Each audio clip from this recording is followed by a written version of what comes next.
Ambulance, what is your emergency? I need an ambulance. In what guy city? got beat at the back of our bar. He's bleeding from his nose, his eyes. He's beaten really bad. A steelworker, out on a Friday night with his wife and teenage son, takes a trip to the bathroom that turns out to be fatal. Whoever did this took it away from me. The victim is found in the back hallway of a blue-collar bar. He's been savagely kicked and beaten. They turned on him like, rabid dogs. Attempts to revive him fail. I can still taste his blood in my mouth. Who has committed this brutal attack? Why was Art Rozendal targeted? He was a good brother-in-law, a good father. Why?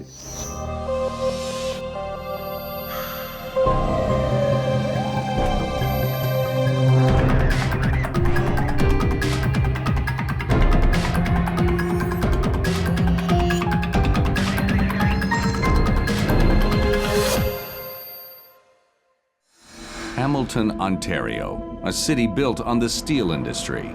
It's also the home of Art Rozendal. Art was your typical Hamilton guy, steelworker, had a regular blue-collar job and lots of friends. Art and his wife Brenda have made a home for themselves and their sons Jordan and Neil here on Hamilton Hill. He was very caring. He had a great sense of humor. Yeah, he was a very mellow person. I married my best friend and my lover. When we first got married, it would be like there was the happiest couple in the world. I took very ill in 1991. I had a twin aneurysm, and he performed CPR on me until the ambulance and the fire department came. He renewed our wedding vows in front of our friends and family because he said he was blessed to have me still alive. He adored her, I think. Made the rest of us look like cavemen. Our last Valentine's Day, he was dressed as a knight in shining armor with the chain mail. And when he did that, I knew how much he loved me. There was actually one time where my dad took my mom out into the street in their pajamas, dancing by the lamppost. If you were not smiling around him, then he had to make you laugh. Art's first love is his family, but his second love is cars. Buicks were his thing, old Buicks. But he always had his boys in the garage with him. I'd help with sanding and stuff like that.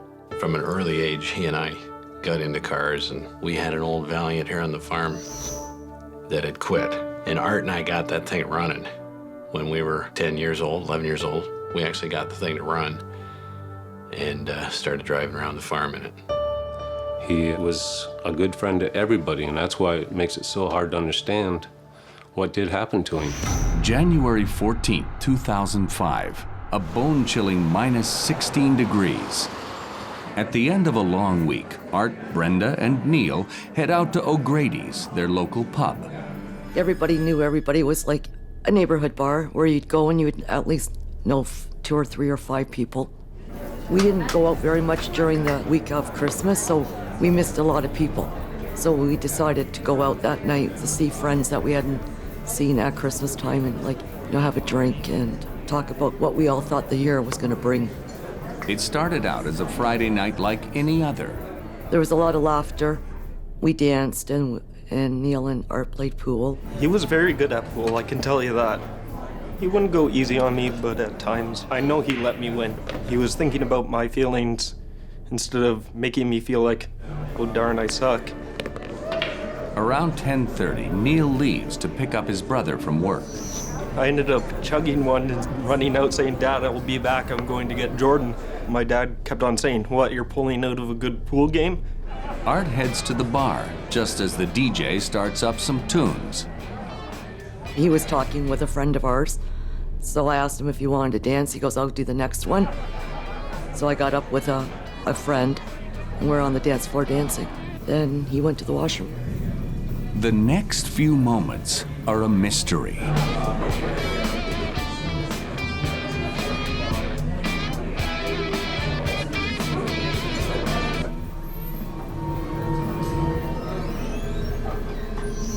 I had a waitress come up to me on the dance floor and told me that Art had been beaten up. She didn't say how bad. Brenda is unprepared for what awaits her in the back hallway. Was a shock, because I was expecting a bloody nose. Not somebody who was laying on the ground, not moving, not breathing. We rolled him over, His face was badly swollen. His eyes were swollen shut. He had blood coming out of his mouth, his nose, and his left ear. And he wasn't breathing. Brenda tries to breathe life into the man she married 20 years before. I cleared his mouth to breathe for him. I can still taste his blood in my mouth. The bartender calls 911. I need an ambulance. In what Guy city? just got beat at the back of our bar. He's bleeding from his eyes. What is the address? 592 Upper James. Okay. The guy doesn't have a pulse anymore. Constable Michelle Berry is one of the first officers to head to the scene. You're just thinking you're going and it's another simple disturbance at a bar. You don't realize what you've got until you get there. She arrives to find paramedics desperately trying to jumpstart the victim's dying heart. At that point, we had an officer that had already been with the victim. Even though we deal with, crimes on a day-to-day basis, it still affects us emotionally as people, knowing that, you attend there, you're giving an innocent victim CPR and he doesn't make it. It's traumatic. At 11:14 p.m., Arthur Rozendal is pronounced dead. He is 44 years old.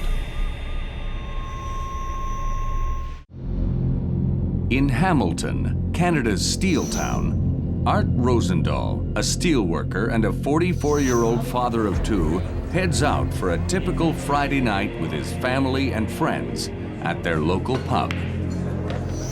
While his wife Brenda takes a turn on the dance floor, Art goes to the bathroom and never returns.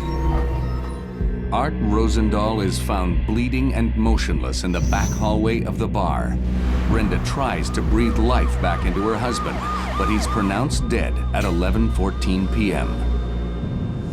What happened in those few minutes in the bathroom that would provoke this ruthless and fatal attack? The assault against Art Rozendal has now become a case for the Homicide Unit. Staff Sergeant Peter Abi-Rashed will oversee the investigation. Once the words homicide were said, I realized that we got to get things going. To find out who's responsible, the police need to piece together what happened at the bar that night. And with over 50 witness statements to take, it's a challenge. Detective Greg Jackson pores through each of them. When I heard about what had happened and the fact that his wife was there and had tried to perform CPR on him, I was shocked. The priority for police is to find someone who witnessed the deadly attack.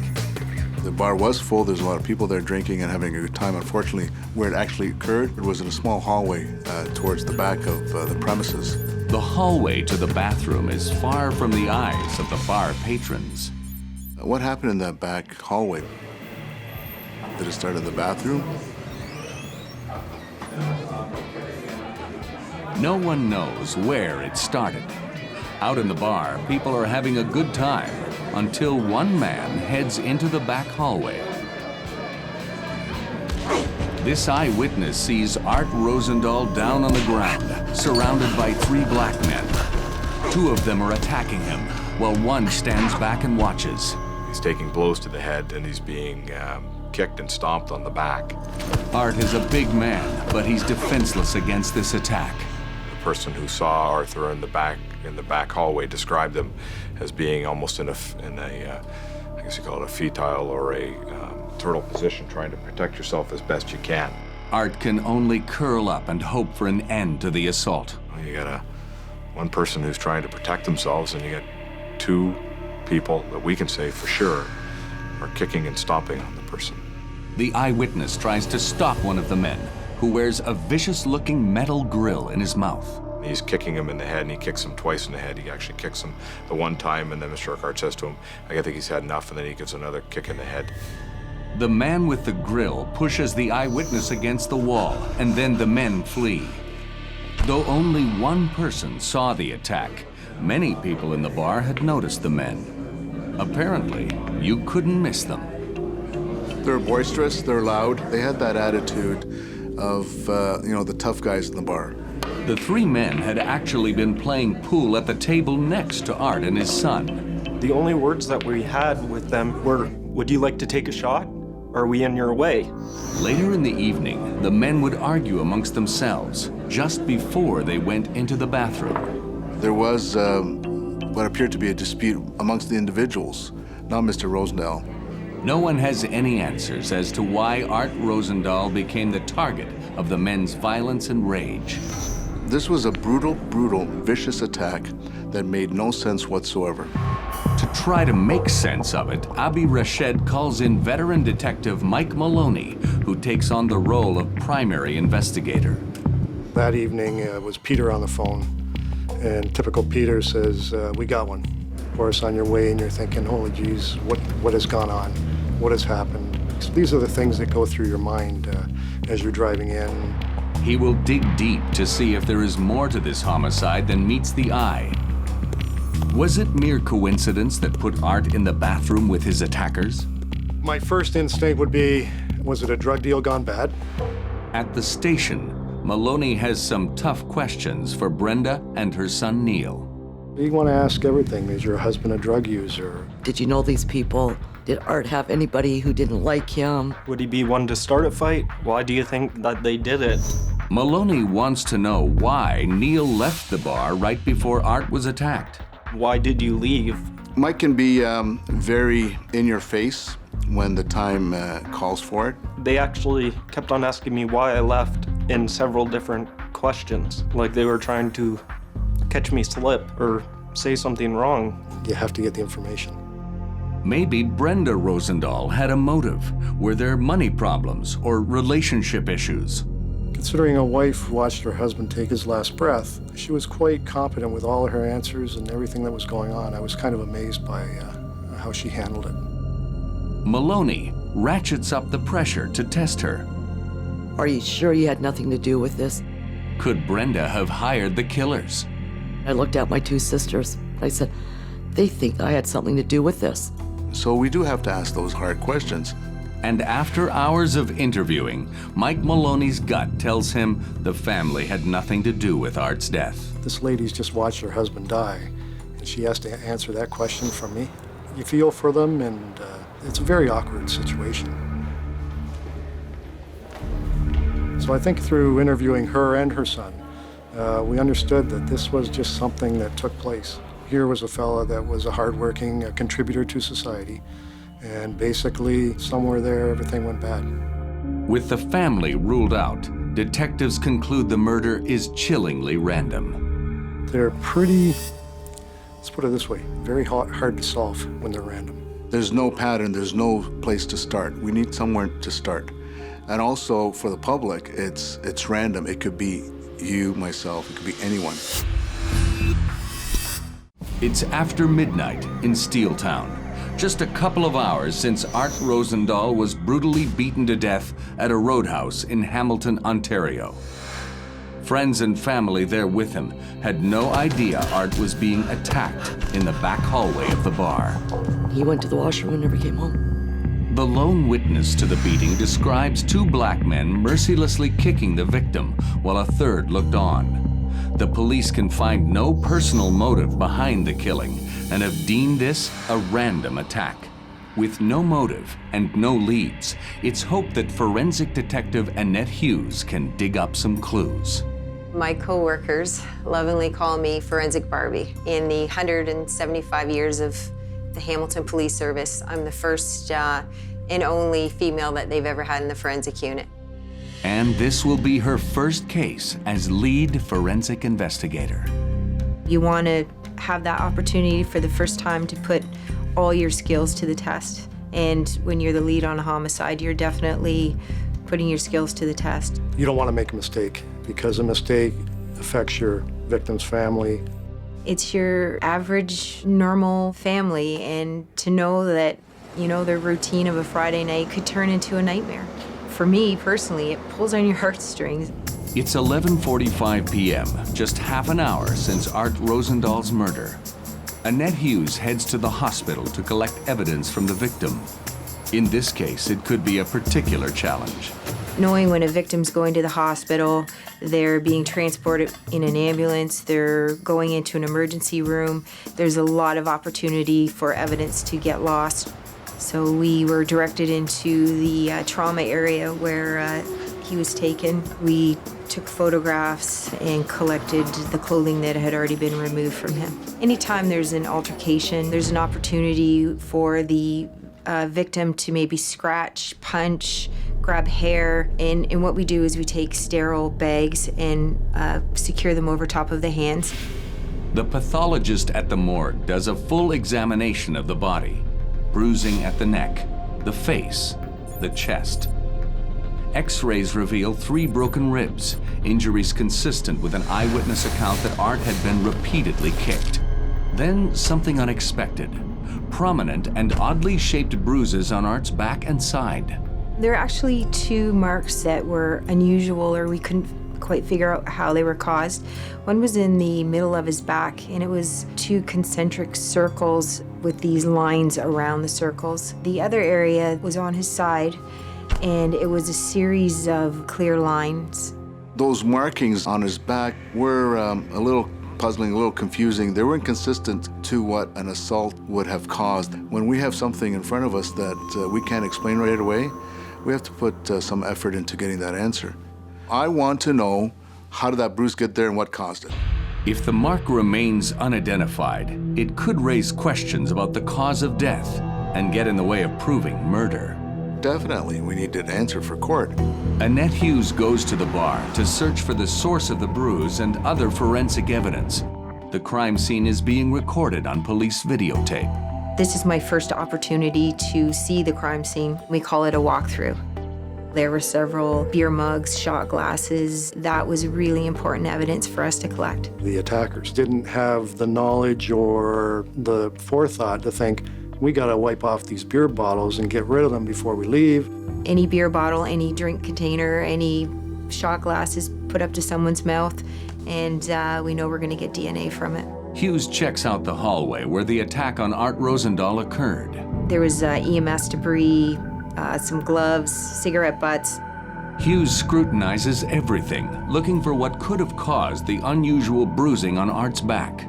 We were thinking maybe something he was pushed against, fallen against at the scene might have caused the injuries. There were a couple of doorways in the back hallway with doorknobs that we thought maybe could explain the circular pattern. But the cause of the bruise remains elusive. Nothing at all. No, it was frustrating. Then Huys finds something in the hallway that could be a key piece of evidence. There was a broken chain with a dog tag that said Damien P on it. And just from where it was located in the hallway, I mean, one would naturally assume that it had been pulled from someone in the struggle. In his hometown of Hamilton, Ontario, steelworker Art Rozendal has been beaten to death in a blue-collar bar. His wife's attempts to save him have failed. I can still taste his blood in my mouth. His body tells a brutal tale, one that contains many questions. Those markings on his back were a little puzzling, a little confusing. Only one man witnessed the brutal assault by 3 black men, but many bar patrons had seen them earlier that night and are able to provide descriptions. As the city sleeps, dozens of officers continue to prowl the streets looking for the suspects, one of whom wore a distinctive dental grill, according to an eyewitness. But prospects for finding these men are slim to none. Usually when they run away from the first arrival of the police, you don't catch them. Shane Groombridge is among the many officers scouring the city in search of the assailants.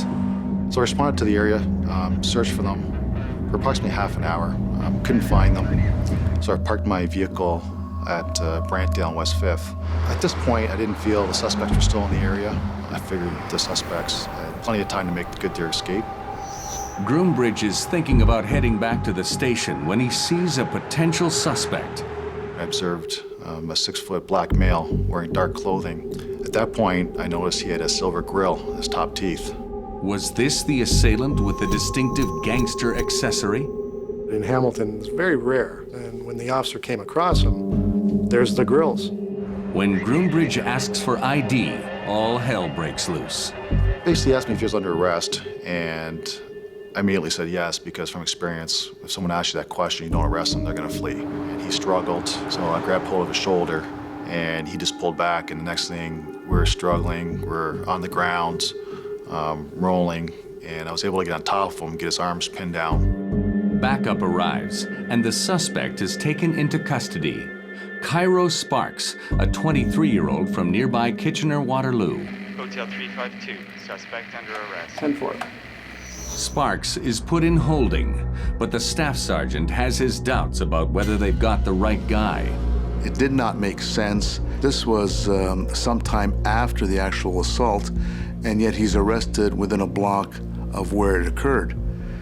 For someone to do this kind of damage to another human and then stay within the area was unusual. If Sparks is innocent, he should have nothing to hide. Annette Huys requests his clothing to test for forensic evidence. My normal procedure is to go in, introduce myself. I'm in the forensic unit. I'm going to need to take your clothing. But Sparks refuses to let her near his clothes. You can forget it, bitch. It's not happening. And he started to come towards me in the cell area. And I felt like I just got out in time, and he was spitting, kicking, punching, hitting the door, yelling. Yeah, he was out of control. Even when we told him that we were gonna use a taser if necessary, he said, "Bring it on, it doesn't scare me." We opened the door, he charged at the officers. He was tasered, he went down quite rapidly. As soon as it was disengaged, he became violent again. He was warned, he was tasered again. The bottom metal plate from his mouth come tumbling out across the cell floor and sort of right to my feet. So that was the first piece of evidence that I collected from him. And he finally complied, and we took his clothing. Hughes then thinks she knows why Sparks didn't want to comply. She's handed a pair of very incriminating shoes.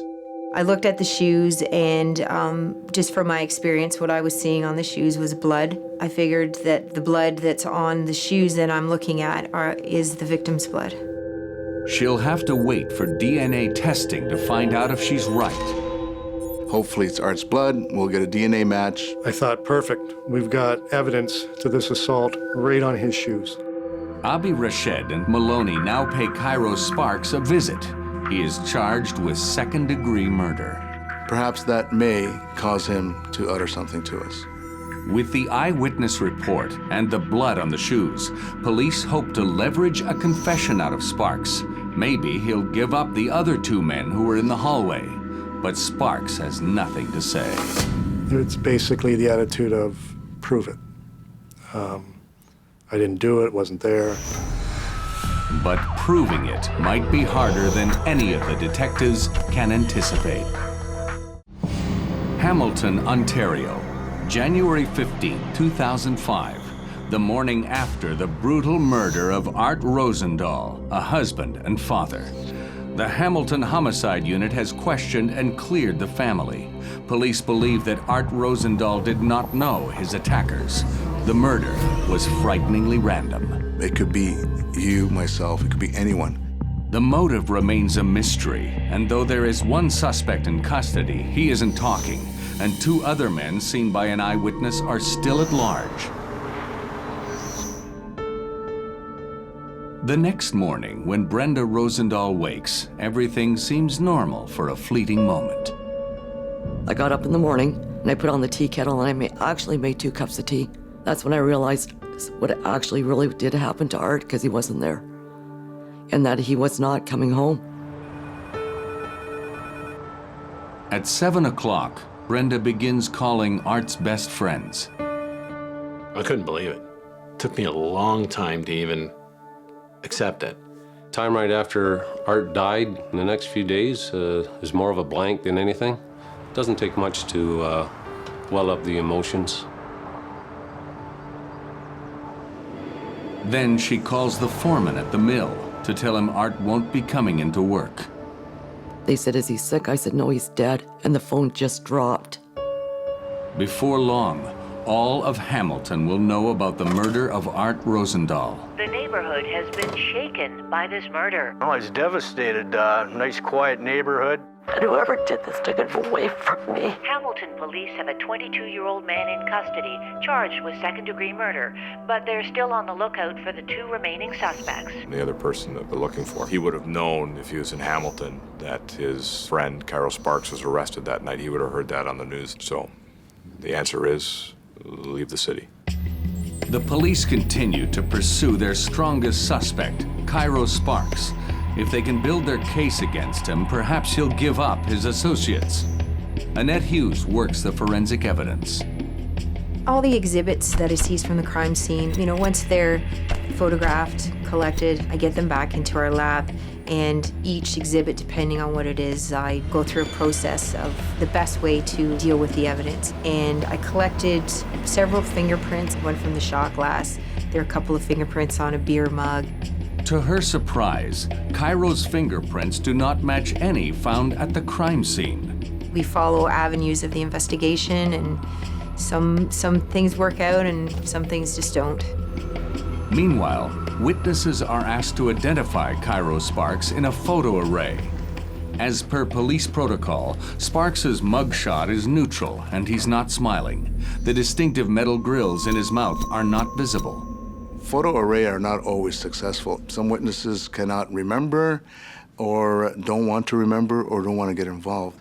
Cairo Sparks is not identified. It's a concern for us that we can't identify him in the bar. When he wasn't picked out, it was sort of sent us back a bit reeling. Now police are relying on the Center for Forensic Sciences to fast-track the blood work on Sparks's boot.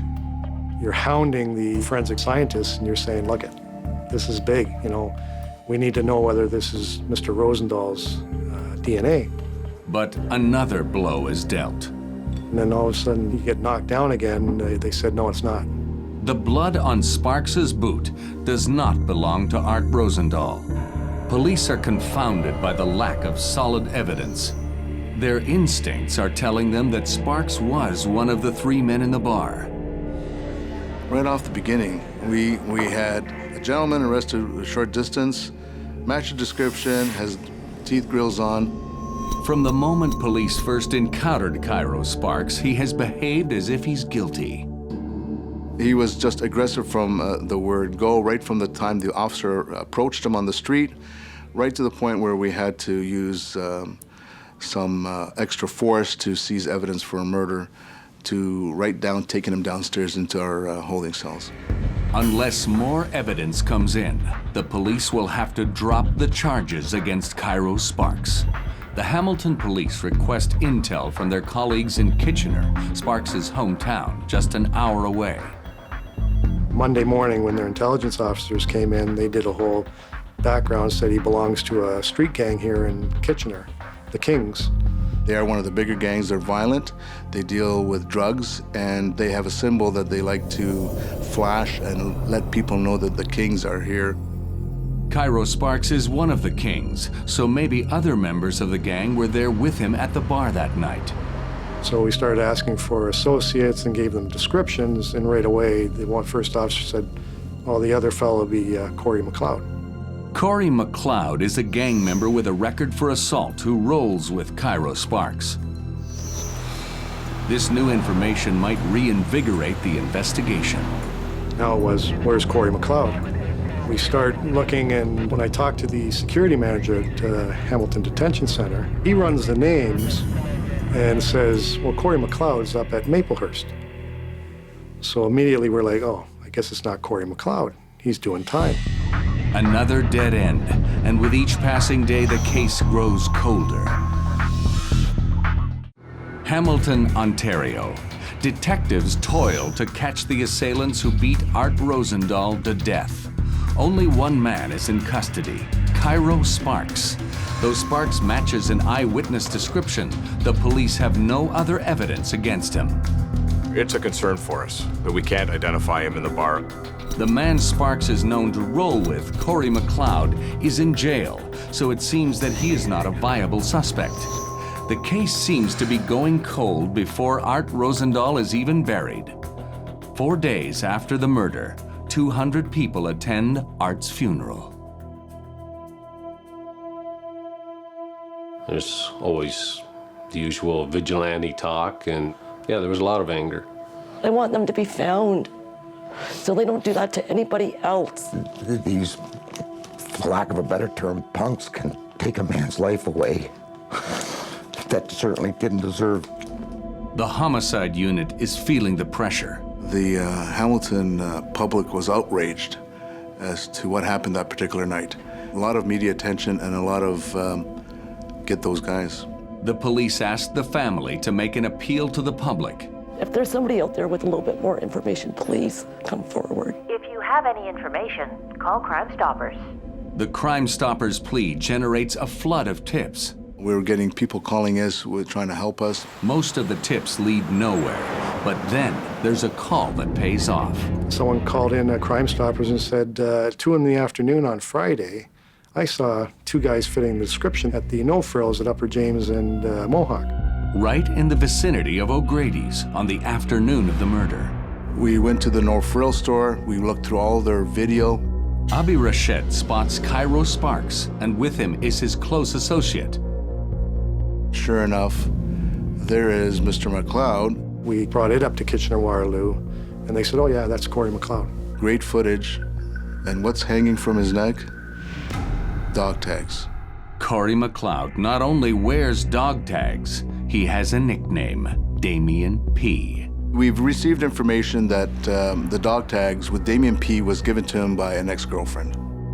And though Corey McLeod is now in jail for another crime, on the day of the murder, he was at large. We found out the day he turned himself in was the day after this happened. So he was out at the time when Arthur was beaten and murdered. Corey turned himself in on an outstanding warrant that he had from Kitchener, basically the next day on the 15th. So we said, what better place to hide than in jail? It almost worked. Now it's up to Annette Huys to put McLeod at the scene of the crime. Waterloo had dealt with McLeod and had his fingerprints on their system. And I took what we had there, did my fingerprint comparison, and I knew 100% that it was him. The evidence puts McLeod at the bar. If the broken dog tag contains his DNA, it will link him to the beating of Art in the back hallway. I thought there was a really strong likelihood that we could get DNA from the chain. So now we're starting to get a picture. We're starting to shape this investigation. McLeod's is associated with Cairo. They're both from Kitchener. The description of McLeod and Cairo and the bar seem possible. So it's starting to come together. But what's the motive? Maloney wants to know what the men were doing in Hamilton that night. Let's see who's visiting Cairo in jail. He's had 2 visitors. 2 girls. One said they were the girlfriend of Cairo, and the other one said just a friend. Katrina McLennan, Cairo's girlfriend, rents an apartment in Hamilton. You find out the address is on Upper James, which is like within 500 feet of the O'Grady's bar. It connects. And her roommate, Sherry Foreman, is involved with Corey McLeod. So we wanted to go up and see them, and we had met them, and they basically had no respect for the police. The girls claim to know nothing. I still am shocked that they didn't break down, cry, crack under pressure. Basically, we got nowhere with them other than we know them from Kitchener, but they've never been to our apartment in Hamilton. The police don't believe them. Our fella had seen 2 black guys jump over a fence, which basically backs on to the apartment where the girls live. Greg and I actually said, well, let's go up and put some pressure on the parents of the girls. Maybe the parents will say, hey, you got to tell the police what they want to know. You got to tell them the truth. Sherry's parents tell police the girls are vacating their suite as they speak. Police head directly to the apartment building. They had moved out. Katrina's dad had come down and packed up her stuff. We thought, there's the valley. We didn't get here in time. It seems any evidence that may have been in the apartment is now lost. But the building super tells police the girls didn't quite take everything with them. He says, but there's some garbage bags out back. The detectives get down to some dirty work. So, like all the years on the job, I've gone through more garbage. I said, oh, great, more garbage. Okay, bring it in, we'll go through it. I think it was the first bag we went through, and there was bills and receipts to identify that it was Katrina's stuff in her garbage. I got a call from the guys. They were downstairs in our security garage, and said, grab your camera, you might want to come down here and see something. In the garbage bag, a pair of shoes. Detective Huys flips one over. As soon as I saw it, I just knew. I knew that was the cause of the injuries on Art Rozendal. The tread on the sole of the shoe is an exact match for the bruise on Art Rozendal's back. I think what she did was amazing. This bruising on Art's back, but they couldn't tell what it was.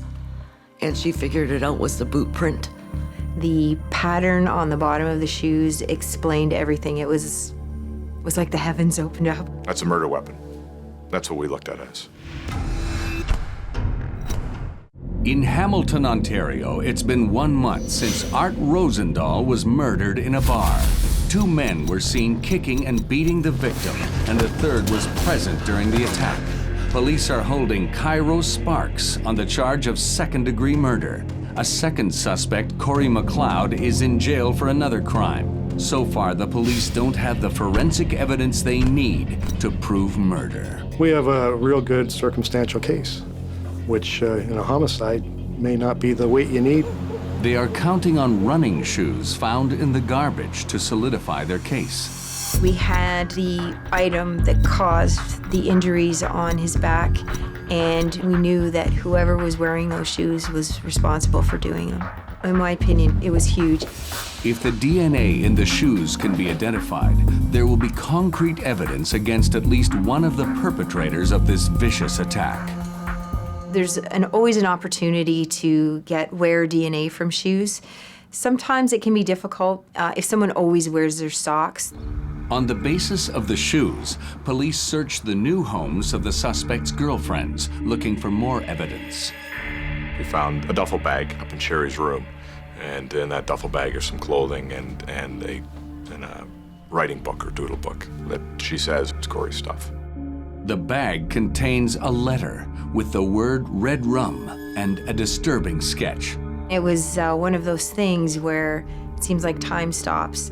I was looking down at a sketch of 3 stick figures with crowns, and it appeared that they were stomping another figure on the ground. Here's a picture of what they did to Art that night in a drawing book in McLeod's bag. So here's that connection. The sketch suggests an intent to kill. It's either you drew it and that's what you intended to do to somebody, or you drew it after because you're basically bragging to yourself, well, look what we did. And it's also a reminder that the third man in the attack is still at large. Katrina McLennan and Sherry Foreman are arrested as accessories after the fact to murder. I think in their eyes, they were doing the right thing. They were being loyal to their men. And Annette Huys gets the long-awaited test results that put Cairo Sparks at the scene of the crime. His DNA is on a drinking glass. Every court case that I've been to in recent years, I think a jury would be shocked if we didn't have some sort of DNA evidence. Now, can forensics prove the case against McLeod? The DNA test shows conclusively that the dog tag is his, but it also reveals other vital evidence, the DNA of someone else. CFS was able to not only get Corey's DNA off of the dog tag, but also Art Rozendal's. Art somehow must have grabbed the dog tags during the struggle. But the most incriminating piece of evidence is from the shoes. DNA results prove the shoe that caused the distinctive bruising on Art's back belonged to Corey McLeod. I can't even imagine how much force it would take to basically take the pattern off the bottom of your shoe and put it on somebody's body. That just shows the trauma and the force used to assault him. They had to know the damage that they were causing. They may have even had to know that you can kill somebody by doing this. It's game over for the man known as Damien P. Corey McLeod is charged on March 9th, 2005. But the police still don't have a complete picture of the murder. Key questions remain, like who was the third man? A paid informant with ties to the gang provides police with the name of a young offender who watched but was not part of the attack. Could he have done more? Could he have gone for help or had them stop? Perhaps. but we felt that those two adults that actually inflicted those blows to Art were the ones responsible for his death. Finally, the police want to know why Art Rozendal was murdered. The informant provides the elusive motive. Out in the pool area earlier, two black guys were arguing with each other. Somehow it carries on into the washroom. Mr. Rozendal, we believe, walked into the washroom as they were arguing. He tried to calm the situation down inadvertently, and anybody would do this, was to, put your hand on someone's arm. He put his hand on Cairo's shoulder and said, "Hey, we don't need this, guys." The instant that Mr. Rozendal touched one of those individuals, to them was a sign of disrespect. With that, Cairo turned around and started hitting him. You know there's a struggle, that dog tag, whether it was a grab of desperation or if he was, trying to push him back. Corey jumped in and they laid the boots to him. It paints a very violent picture of his last minute. They turned on him like, rabid dogs. When he was down on his stomach, then that's when they were kicking and stomping and, jumping on his back. And that's what it was. He disrespected me.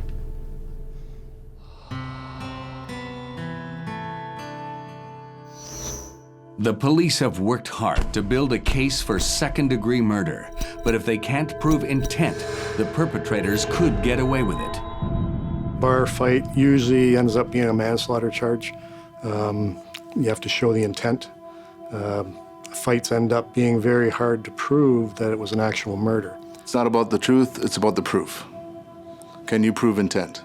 Can we prove intent in court? It's a scary proposition. You may have to roll the dice. What are we going to do here? Take a plea to manslaughter because we know we've got a conviction, or do we push for second degree?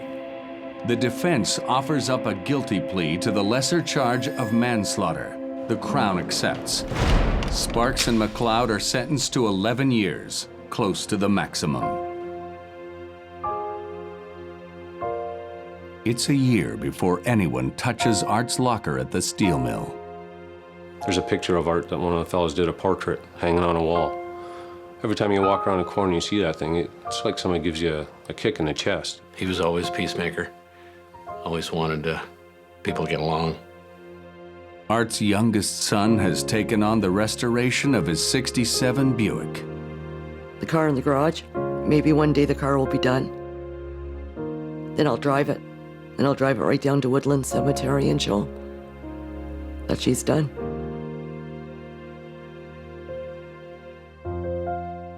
For Art's loved ones, 11 years for manslaughter is an insufficient penalty. Anything less than a murder charge just wasn't acceptable to any of us. He was my love of my life, and some asshole, pardon the language, took that from me. There is no closure. You could get 25 years for the person that killed your loved one. That will still not be enough. Sparks and McLeod are due to be released 7 years after the murder. They will not serve their full sentences. For more information, go to myviva.ca/murder she saw.